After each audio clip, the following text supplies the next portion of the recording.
Assalamu alaikum my YouTube viewers. Today topic is about parts of speech. In this video I will study about parts of speech. First 3 video में हमने tenses के बारे में study किया था, इसमें हम पार्ट्स ऑफ स्पीच को स्टडी करेंगे। वीडियो स्टार्ट करने से पहले मेरी आप लोगों से छोटी सी रिक्वेस्ट है कि अगर आप मेरे चैनल पर नए आते हैं तो प्लीज़ सब्सक्राइब, लाइक और कमेंट्स किए बगैर मत जाया करें। पार्ट्स ऑफ स्पीच हमारे पास क्या होते हैं? पार्ट्स ऑफ स्पीच किसी भी सेंटेंस को बनाने में, किसी सेंटेंस को समझने में, किसी सेंटेंस के स्ट्रक्चर को समझने में इनका क्या रोल है। जब हम इनको वन बाय वन स्टडी करेंगे तो हमें इसकी समझ आ जाएगी। जो हम सेंटेंस में वर्ड्स यूज़ कर रहे होते हैं वो बेसिकली हमारे पास पार्ट्स ऑफ स्पीच होती हैं, जो कि हम में से अक्सर लोगों को नहीं पता होता है कि पार्ट्स ऑफ स्पीच का कौन सा पार्ट है जो हम वर्ड सेंटेंस में यूज़ कर रहे होते हैं वर्ड्स की सूरत में। Parts of speech also known as grammatical category refers to a role words play in a sentence. It help us understand how words function within a sentence structure. तो ये sentence के structure को समझने में इनका क्या role है। Basically हमारे पास 8 पार्ट्स ऑफ स्पीच होती हैं, जो कि अक्सर क्या बहुत सारे लोग हैं जिनको ये नहीं पता होता है कि पार्ट्स ऑफ स्पीच कितने हैं। बेसिकली अगर पता भी होगा तो उनको नाम नहीं आते होंगे। तो इसीलिए किसी भी सेंटेंस को बनाने के लिए इनका क्या रोल है, जब हम इनको वन बाय वन स्टडी करेंगे तो हमें बिल्कुल इसकी समझ आ जाएगी। फर्स्ट हमारे पास है नाउन। नाउन को जब हम यूज़ करते हैं सेंटेंस के अंदर तो ये हमारे सब्जेक्ट की जगह पे यूज़ होता है।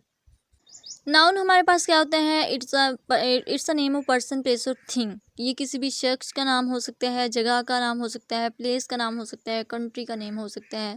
A noun is a word that represent a person, place, things और idea. Examples dog, it's a name of animal. London, it's a name of country. Happiness, it's a name of. It's use in expression emotions में जब हम use करते हैं तो ये हमारे पास noun की जगह पे हम जब यूज़ कर रहे होते हैं तो ये आ जाता है। उसके बाद हमारे पास है प्रोनाउन। प्रोनाउन क्या होता है? जब हम सेंटेंस क्रिएट करते हैं, जब हम सब्जेक्ट की जगह पे, नाउन की जगह पे हम प्रोनाउन का यूज़ करते हैं। वो कैसे करते हैं? A pronoun replace a noun in a sentence. Pronoun की जगह पे हम जब प्रोनाउन का यूज़ करते हैं तो वो हमारे पास प्रोनाउन होता है। Examples he, she, it. He कैसे आएगा? अगर कोई लड़का है वो अपने बारे में एक्सप्लेनेशन दे रहा है, अपना इंट्रोडक्शन करवा रहा है, तो वो बार बार अपना नेम नहीं यूज़ करेगा, वो आई यूज़ करेगा। उसके बाद सॉरी, इसमें he, she, it, I, we, they, you भी आ सकते हैं प्रोनाउन में। तो अगर कोई लड़की है तो वो अपने नाम की जगह शी यूज़ करेगी। इट हमारे पास नॉन लिविंग थिंग्स के लिए यूज़ किया जाता है। It's a chair, it's a table वगैरह। तो ये हम प्रोनाउन में यूज़ करते हैं। वर्ब्स हमारे पास क्या होता है? वर्ब जो होता है सेंटेंस में बहुत ही अहम रोल प्ले करते हैं। अब वर्ब डोनेट एन एक्शन और state of being. Example run, eat, wear. Run, it's the first form of verb which is used in a verb. It's the first form of verb. is, are, am वगैरह भी हमारे पास verb की जगह पे helping verb के तौर पर जिनको हम यूज़ करते हैं ये भी इसी में आ जाते हैं। ये जो हम सब्जेक्ट के बाद यूज़ करते हैं सेंटेंस में वो हमारे पास verb होते हैं। एडजेक्टिव हमारे पास क्या होता है? एडजेक्टिव डिस्क्राइब और मॉडिफाई नाउन। जब हम नाउन की जगह एडजेक्टिव को मॉडिफाई करते हैं, डिस्क्राइब करते हैं तो वो हमारे पास एडजेक्टिव आ जाता है। जब हम किसी की क्वालिटीज़ को डिस्क्राइब कर रहे होते हैं तो वो हमारे पास बेसिकली एडजेक्टिव होते हैं। लाइक रेड, हैप्पी, टाल।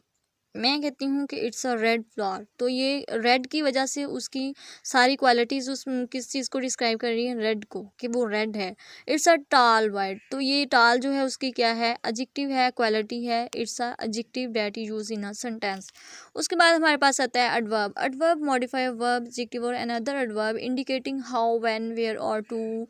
Examples quickly, very often. Basically अगर हम सेंटेंस में ज़्यादातर देखें तो एडवर्ब जो है हमारे पास एल वाई पे ख़त्म होते हैं, आके एंड पे हम एल वाई का यूज़ कर देते हैं। जैसे क्विकली, ऑब्वियसली, यहाँ पे जब हम यूज़ कर रहे होते हैं तो ये एडवर्ब होते हैं बेसिकली। और व्हेन, वेयर, टू, एक्सटेंट जहाँ पे हम यूज़ करते हैं तो ये भी हमारे पास एडवर्ब्स में आ जाते हैं, जो कि हम सेंटेंस में यूज़ करते हैं। प्रेपोजिशन हमारे पास क्या होता है? Preposition show the relationship between noun, pronoun and other words in a sentence. देखिए प्रेपोजिशंस के बगैर भी सेंटेंस जो है एम्प्टी होता है। प्रेपोजिशन सेंटेंस के स्ट्रक्चर को समझने में, सेंटेंस को बनाने में बहुत अहम रोल प्ले करता है। Preposition show the relationship between noun, pronoun and other words in a sentence. Examples in, on, under. Like मैं कहती हूँ कि the cat is sitting under the table. तो अंडर हमारे पास जो वर्ड यूज़ किया गया है प्रेपोजिशन है। अगर मैं कहती हूँ कि she is sitting in the sofa, तो इन जो वर्ड हमारे पास यूज़ किया गया है, sorry, she is sitting on the sofa, on जो हमारे पास वर्ड यूज़ किया गया है तो ये हमारे पास प्रेपोजिशन प्रेपोजिशन है जिसने सेंटेंस को बहुत ही उम्दा तरीके से क्रिएट किया।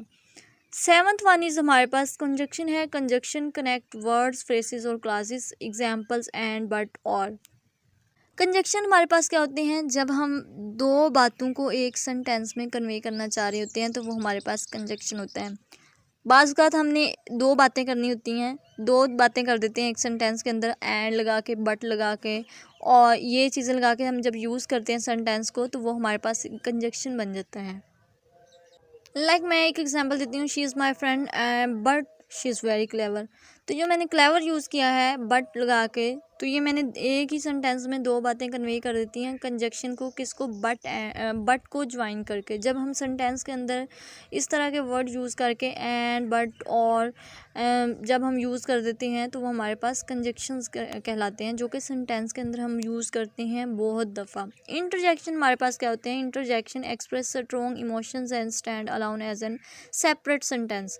सेंटेंस के अंदर जब हम अपने इमोशंस को एक्सप्रेस करते हैं, अपनी फीलिंग्स को, तो वो हमारे पास इंटरजेक्शन कहलाते हैं।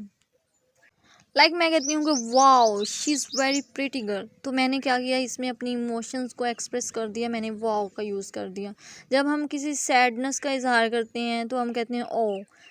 तो ये इस तरह के जब हम वर्ड यूज़ करते हैं तो वो हमारे पास इंटरजेक्शन कहलाते हैं। ये थे हमारे पास 8 पार्ट ऑफ स्पीच, जो कि हमारी आज की वीडियो थी। अगर किसी को समझ ना आए तो वो कमेंट्स में पूछ सकता है। अगर वीडियो अच्छी लगे तो लाइक कर सकते हैं, कमेंट्स कर सकते हैं, सब्सक्राइब कर सकते हैं। आज का हमारा यही टॉपिक था। ओके, अल्लाह हाफिज़।